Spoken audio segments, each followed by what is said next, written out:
Piano Annie here with a left-hand alternatives video that will replace several of my other left-hand videos. I thought it would be easier if we had them all in one spot, and I'll put timestamps in the description so that you can navigate the video easily. So for all of these, from beginner to intermediate left hands, I want you to practice them enough until you have them in your muscle memory in your left hand.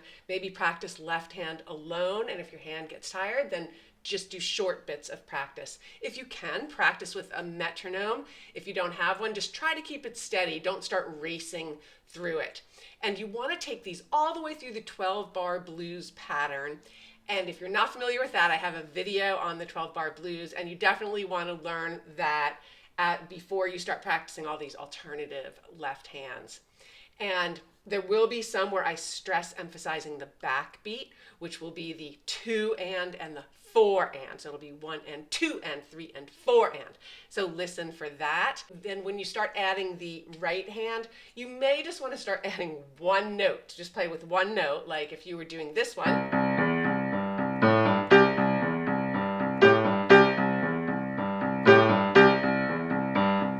Or then maybe work it up to a chord. And then maybe you'll work your way up to triplets.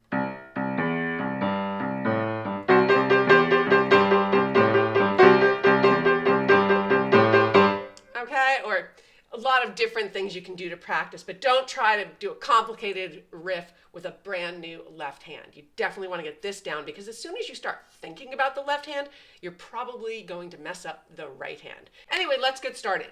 So for beginners, you might just want to do 4 strikes of the piano per bar. And here's a real simple one. It's the 1, 3, 5, 3. If we just count the notes of the scale. So it would be 1 for the C, 3, because that's the 3rd note of the scale, 5. Okay, so it's 1, 3, 5, 3. And the fingering will be pinky, middle finger, thumb, middle finger. And then you would do 4 bars of C like that to follow the 12-bar blues pattern. And when you're done with your 4 bars and you want to move to F, you can just move your hand up to F, and it's the exact same thing. It's all white keys, and it's 1, 3, 5, 3 again, of the F scale this time, the 1st, the 3rd, the 5th, and the 3rd note. So when you're traveling from the C portion to the F portion, you might want to use this fingering trick. It goes 1, 3, 5, 3, and let's say that that's the last bar of C. It's time to go to F. You might want to put your pointer down, and then your thumb, and then cross your pointer over, and then put your middle finger on the A. So it would be last bar of C, and then my bar of F, and then I do my next bar of F, and on that last note of the bar of F, you may want to put your pointer, and that's so that your pinky is then ready to go grab the C for the next bar of C. And then when it's time to go to G, same things. Reach your pointer up to G, then put your thumb on B, cross over, and then put your middle finger on B. And that's it. You're done with G, because it's just 1 bar of G. And then for F, pinky down here. And then again, put your pointer down, because it's just 1 bar of F, and we're getting ready to go back to C. And then you may want to do a simple turnaround for the 12th bar, which could just be. If you do that turnaround, which I'm going to do up here, you may want to use the crossover trick again. So you'll do this for your 11th bar, which is a bar of C. You'll go like this. And then put your middle finger down on C, and then reach down to the G to do your turnaround. That would be your turnaround to launch you into your next 12 bars. So you do G, A, B, and then use this crossover trick for your 1st bar of C. And 2nd bar of C would be regular, then regular again, and again. And then it would be time to go into F, and you would just continue on like that. Because of the tricky fingering, I will go through that one for all 12 bars. So here it is.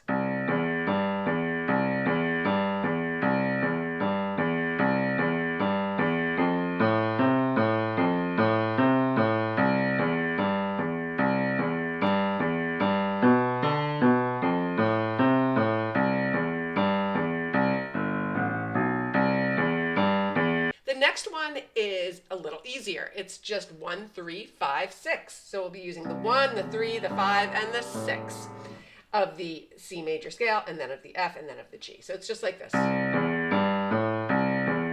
And when you get to the bars of F, it's the same thing. And when you get to G, it's the same thing. All white keys, nice and easy. It's one nice thing about playing in the key of C for your left hand. Okay, so that's the 1, 3, 5, 6, and no real big tricks there. Let's move on to some chop options. Here's a real traditional chop that you'll see a lot.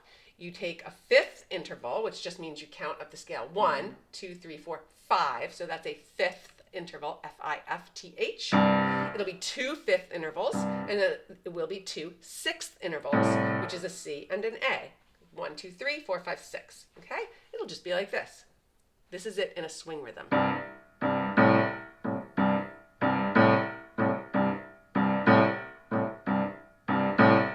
And one bar of the chop will be 8 strikes of the piano. So it's 1 and 2 and 3 and 4 and, okay? When you do the bars in F, just same thing. It's all white keys again, so it's just F and C, and then F and D. And same thing in G. It'll be G and D, and then G and E. When we're using these 8 strikes, we want to put the stress on the backbeat. So we'll be like this: 1 and 2 and 3 and 4 and. If you think of a rock song that you know, the drummer is probably back there going do do do do do do do do do do do do do do do, hitting the 1 and 2 and 3 and 4 and 1 and 2 and 3 and 4 and. So that's what we're trying to do. We don't have a drummer and we don't have a bass player, so you have to do it all with your left hand. So try to put the stress on the backbeat. So it's 1 and 2 and 3 and 4 and. Some people use their thumb for both the 5th interval and the 6th interval. I switch between my pointer finger on the G and my thumb on the A. So I do it this way. You might want to do it. And just remember, it's 8 strikes per bar, so that'll be 96 strikes by the end of your 12-bar blues. All right, an option with the chop is to substitute a flat 3 and a 3 for one set of those 6th intervals. So it's like this.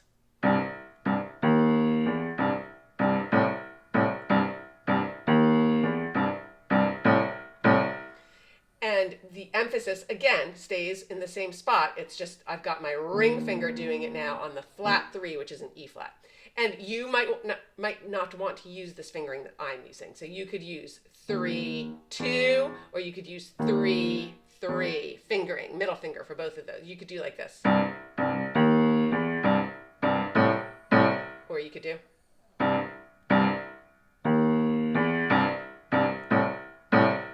All right, find what works for you, what's comfortable for your hand. There's another option. If you don't want to end on 2 6th intervals, you can end on a 6 and then a 5. So like this.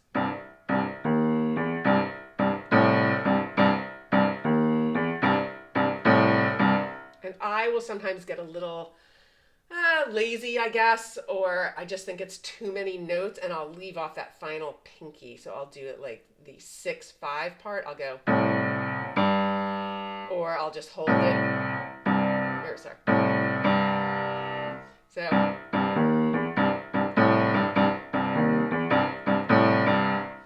and then obviously in the I'll show you an F when it's all the same though, same pattern. Here's your flat 3. It's an A flat to the A. So it's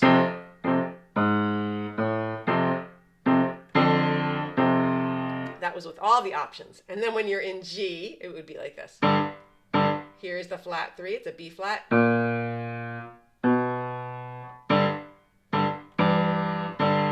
And we're going to move on to the Jerry Lee Lewis inspired options. Okay, so this one, first one is like this. That is called the 1 1 3 1 5 1 6 5. And again, don't forget that emphasis. It's 1 and 2 and 3 and 4 and. And then here it is in F. And you can do this straight rhythm or swing rhythm. So swing rhythm, if you've watched some of my other videos, you know it's where you're going like, I'm a kitty, ain't I pretty? I'm a kitty, ain't I pretty? It's long, short, long, short, long, short. And straight is just what it sounds like. It's just every note gets about the same value. So it'd be like this. Or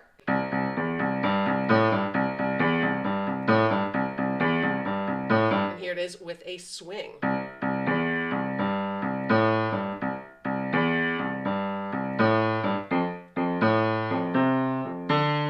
Options with this. You can add a flat 3-3, just like we did before with the chop. So it would be like this. 1-1, flat 3-3, 5-1, 6-5.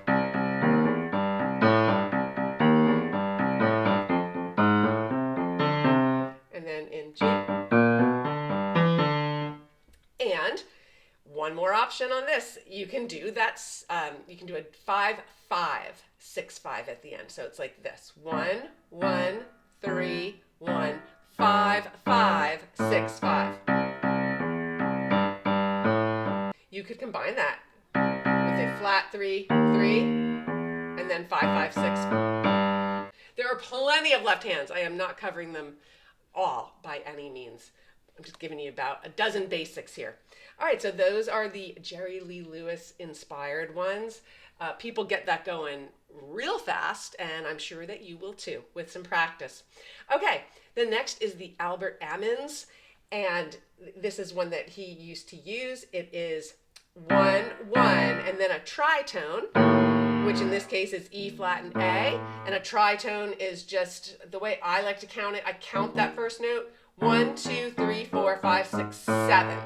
So between the E flat and the A, you can count 7 if you climb up chromatically. Some people count it by how many half steps they take. So they count, this is the root, and then they're like half step, half step, half step, half step, half step, half step. So that's 6 half steps. Either way, I like to think of a tritone as it's trying on my ear, and so I want to resolve it with a nice third interval from the major scale. So this E and G will become the third interval that resolves that sound, just not right away. So here's how the Albert Ammons goes.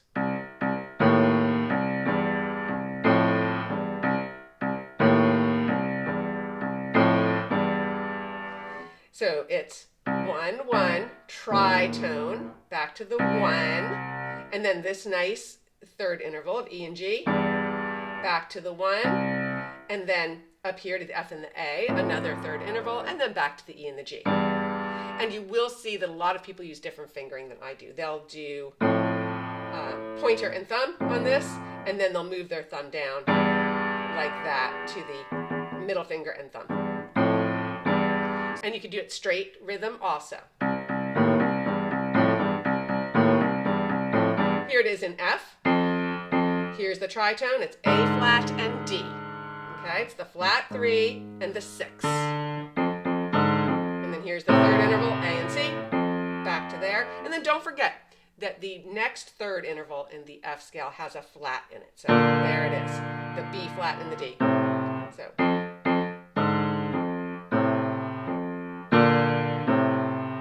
And then in G, B flat and E will be our tritone. And then here's our third interval of B and D, back to the G, up to the C, E, and then down to the B and D again. So that is the Albert Ammons. You want to use that if you need some volume and you have something powerful to play, because it's a lot of notes, it's a lot of sound. Oh, one more thing about the Albert Ammons is that my favorite use of it is Arthur Migliozza has a video where he teaches Rudolph the Red-Nosed Reindeer, and he uses the Albert Ammons left hand. So check that out. It's really fun. I'll put a link to it in the description. And now onto the broken octave left hand. So here is a traditional broken octave left hand. You're just breaking up the octave. So here's a C octave, but I hit the lower note, then the higher note. That's all it is. And I'm going to go through C, E, G, A, B flat, and then only hit the B flat octave once, and then I'm going to go back down the A, G, E. And that will basically take us through 2 bars, believe it or not, of C. So it'll be like this. 1 and 2 and 3 and 4 and 1 and 2 and 3 and 4 and then you would obviously play that again to complete your 4 bars of C. So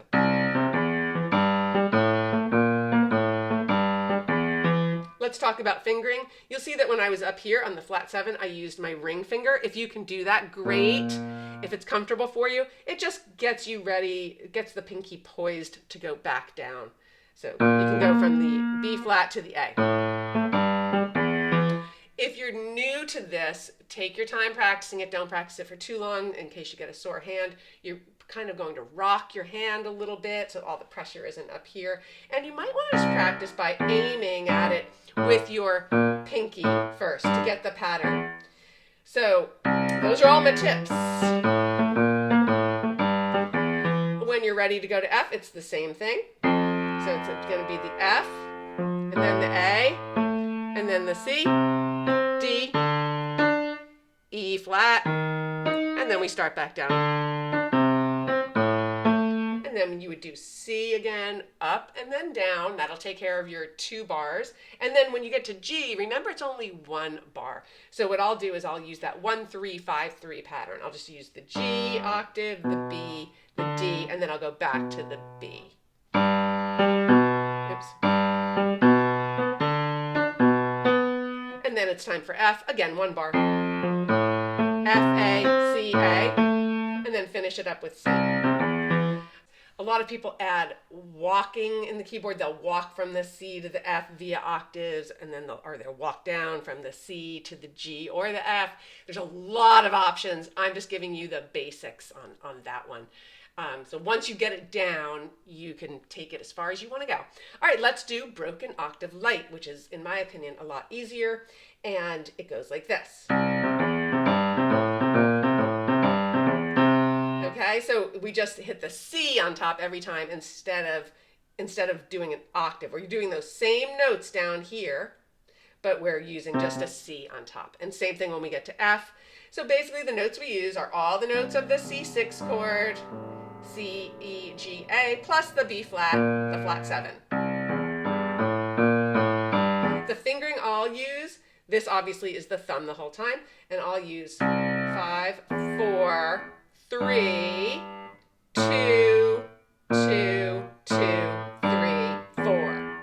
And on these broken octaves, on the traditional one and this one, the emphasis is more on each note down here that isn't the topper note. So always that bass note. Keep that sound going. There is a trick on this one with fingering. When you get to the F, it's 2 bars, so you have to go up and then down, but watch at the end. Now I'm ready to hit A and then F, but instead of hitting F, I'm going to hit C. I'm going to move my hand down and put a C so that I'm ready to go down here to this C and keep it moving. So it'll be like this. And then I reach down to C, do my 2 bars of C, then it's time to go to G. Now remember, we only have 1 bar, so we'll just do G, B, D, and when we get to the B, instead of hitting the G up here, I'll usually hit a D. Okay? But you could hit the G if you want, because really we're just reaching down to get to the F. So like this. That's what I do. And then you go to the F, and again, 1 bar. So use that trick again. Bring your thumb down. So I just did F, A, C, A, and then I reach down and finish it up. There is one more with the broken octaves that I really like. I'm going to show you up here. So it is a broken octave. We'll start on C and we'll go then up chromatically from the 3 note of the scale, which is E, and then climb up. E, F, G flat G, or the 3, the 4, the flat 5, and the 5. So it's a broken octave, and then it's climb up this little, I call it a village, climb up your little village in the middle, and then wherever you land, which will be the fifth note of the scale of whichever position you're in, you're just going to reach down and do a broken octave on that one. And I'm doing the swing rhythm right now, so it's... And on this one, I do try to stress the backbeat.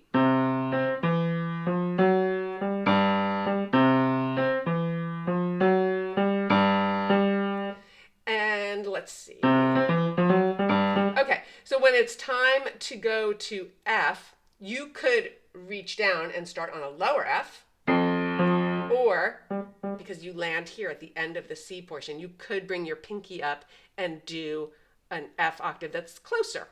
And remember, we'll be down there. So it's whichever you like the sound of. But here's what it looks like in F.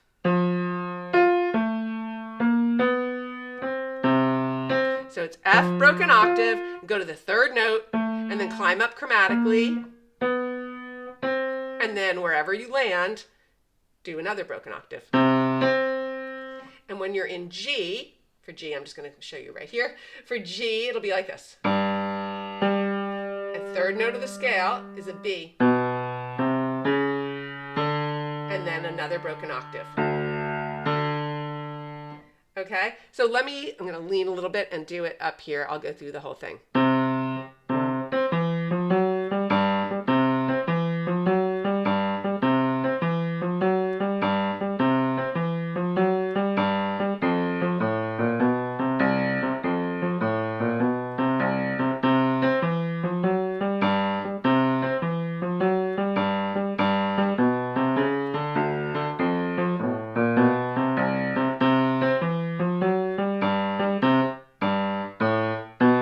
Okay, so you have options where if you want to go, stay close, or if you want to take a G octave lower, you'll figure it out. But just get that pattern down. That might take a little while.